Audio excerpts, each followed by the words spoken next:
26 വർഷത്തെ വിശ്വാസം, ലക്ഷക്കണക്കിന് സന്തോഷകരമായ ദാമ്പത്യങ്ങൾ. കല്യാണം എന്നാൽ കേരള മാട്രിമോണി തന്നെ.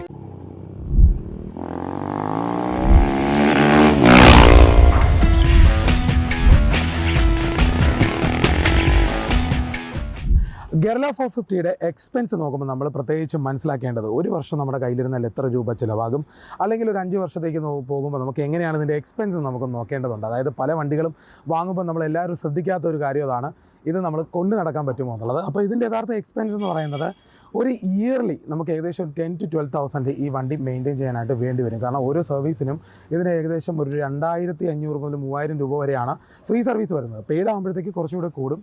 അപ്പോൾ അങ്ങനെ നോക്കുമ്പോൾ തന്നെ നമുക്കൊരു എക്സ്പെൻസ് അതിൽ വരുന്നുണ്ട്. പിന്നെ ബ്രേക്ക് പാഡ്സ്, ഇതൊരു 10,000 കിലോമീറ്ററാണ് നമ്മളൊരു 1 ഇയർ ഇത് യൂസ് ചെയ്യുന്നുണ്ടെങ്കിൽ ഇതിൻ്റെ ഒരു ബ്രേക്ക് പാഡ്സ് എന്ന് പറയുന്നത് ഫ്രണ്ട് ബ്രേക്ക് പാഡിന് ഏകദേശം 3,100 രൂപയും ബാക്ക് ബ്രേക്ക് പാഡ് റിയർ പാഡിന് നമുക്ക് ഏകദേശം 2,900 രൂപ വരെയൊക്കെയാണ് വരുന്നത്.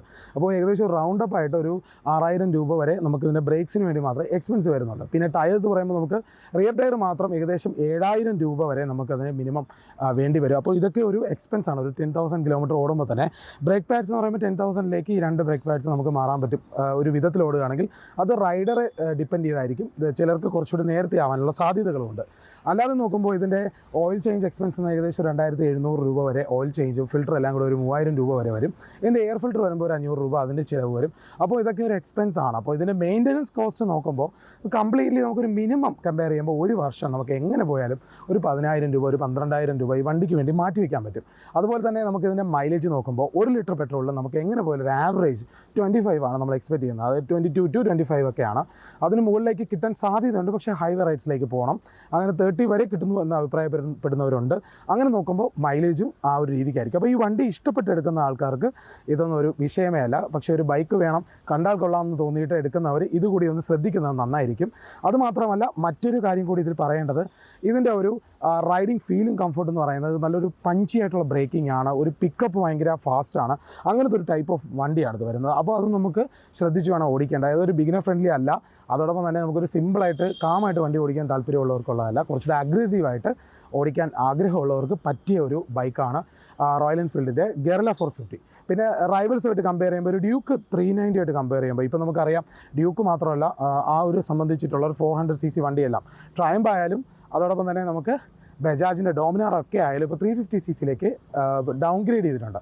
അത് നോക്കുമ്പോൾ അതിൻ്റെ ഒരു കോമ്പറ്റീറ്ററായിട്ട് നിൽക്കുമ്പോൾ പോലും ഈ ഒരു വണ്ടി ഏകദേശം ഒരു 450cc ആയിട്ട് ഇപ്പോഴും നിൽപ്പുണ്ട്. ഷെർപ്പ എഞ്ചിനാണ്, ലിക്വിഡ് കൂൾഡ് എഞ്ചിനാണ്, നല്ല ടോർക്കിയാണ്, നല്ല പെർഫോമൻസ് ഉള്ള വണ്ടിയാണ്. അപ്പം നമുക്ക് നോക്കുമ്പോൾ ആ ഒരു കാറ്റഗറിയിൽ നമുക്ക് കൺസിഡർ ചെയ്യാൻ പറ്റിയൊരു വണ്ടിയാണ്. പക്ഷേ ഡ്യൂക്ക് 390R ഉണ്ട്.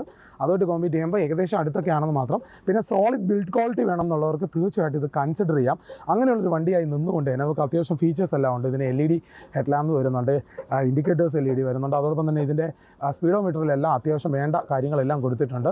പിന്നെ കുറച്ചുകൂടെ വൈഡർ ഹാൻഡിൽ ബാർസ് ആണ്. സിറ്റിയിൽ നമുക്ക് കുറച്ച് ലീനായിട്ടിരുന്ന് ഓടിക്കുന്നതാണ്. ഒരു ക്വിക്കായിട്ടുള്ള റൈഡിനും ആ ഒരു എൻജോയ് ചെയ്യാനുള്ള ഫൺ റൈഡിനൊക്കെ പറ്റിയൊരു വണ്ടിയാണ്.